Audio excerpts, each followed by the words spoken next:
के बच्चे हैं उन्हें आज की वैज्ञानिक भाषा में जनरेशन जेड कहा जाता है।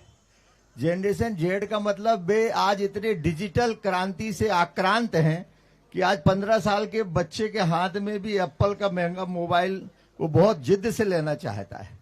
वे डिजिटल टेक्नोलॉजी के इतने कायल हो गए हैं कि अब वे हर बात उसी ढंग से उसी के माध्यम से जानना देखना चाहते हैं। ये एक चुनौती बनी हुई है। मैं देख रहा हूं कि वे मंदिर भी कम आते हैं, गुरुओं की सोहबत में भी कम जाते हैं 15 से 25 साल के बच्चे। इस चैलेंज को हम अपने समाज में कैसे झेलें, कृपया मार्गदर्शन करने का। मुझे तो कोई बच्चा गलत दिखता ही नहीं, हमें सब बच्चों के बाप गलत दिखते हैं। अब मेरी आंखों में बीमारी हो मुझे पता नहीं है, दिखते ही नहीं, क्योंकि प्रकृति ने बच्चा तुम्हें गोद में दिया था। गोद में दिया हुआ बच्चा 25 साल तक तुम्हारी गोद में रहा, 8 साल तक तुम्हारी गोद में रहा, 3 साल तक तुम्हारी गोद में रहा। तब जब बच्चा रोया तो आपने चुप करने के लिए उसे मोबाइल दिया है। अब जब बच्चा जानता है, पहले माँ बच्चा रोता था तो उसे उठाकर छाती से लगाती थी, तो बच्चा सोचता था कि मुझे कुछ सुख शांति मिलेगी तो माँ की छाती में मिलेगी। पिता लोग उठा लेते थे, उसको दुलारते थे। आज 99% जब बच्चा रोता है तो उसको क्या पकड़ा देते हैं? मोबाइल। तो बच्चा जानता है कि जिंदगी में मुझे चुप कौन कर रहा है? मोबाइल। तो बड़ा होने के बाद कहता है कि तुमने चुप नहीं किया बचपन में, मोबाइल ने किया है।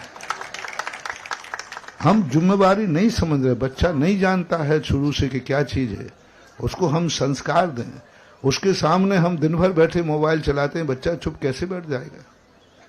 हम दिन भर जाकर के मोबाइलों में कुछ देखते हैं। सबसे पहले बच्चा बटन झटकाना नहीं सीखता है, आप सिखाते हैं, आप लोग बताते हैं और आप लोग खुद मोबाइल का प्रयोग करते हैं। मैंने एक बार कहा था कि कौन से कार्य तुम्हें नहीं करना चाहिए।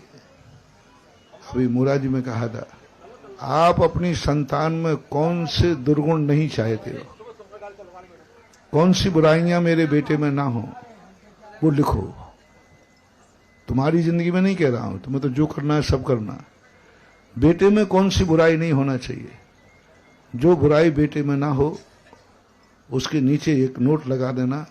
उसी दिन से तुम वो बुराई छोड़ देना, बेटा सब अच्छा हो जाएगा।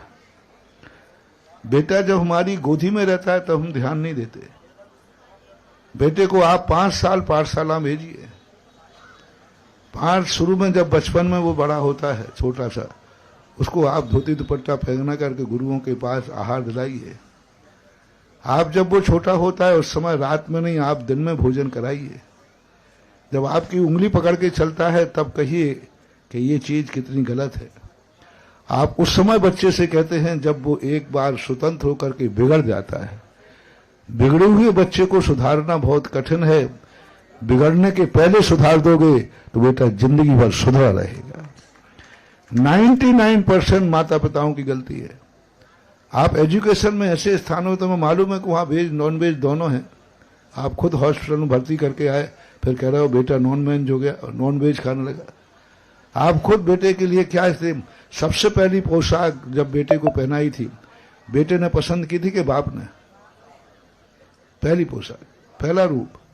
हर गलती आप डिसीजन करें, 90% गलतियां शुरुआत माँ बाप से होती हैं। बच्चा उसका प्रतिबिंब है और फिर वो जब तुम्हारा प्रतिबिंब देखता है तो बाहर जाकर उसको जो मिलता है वह करता है।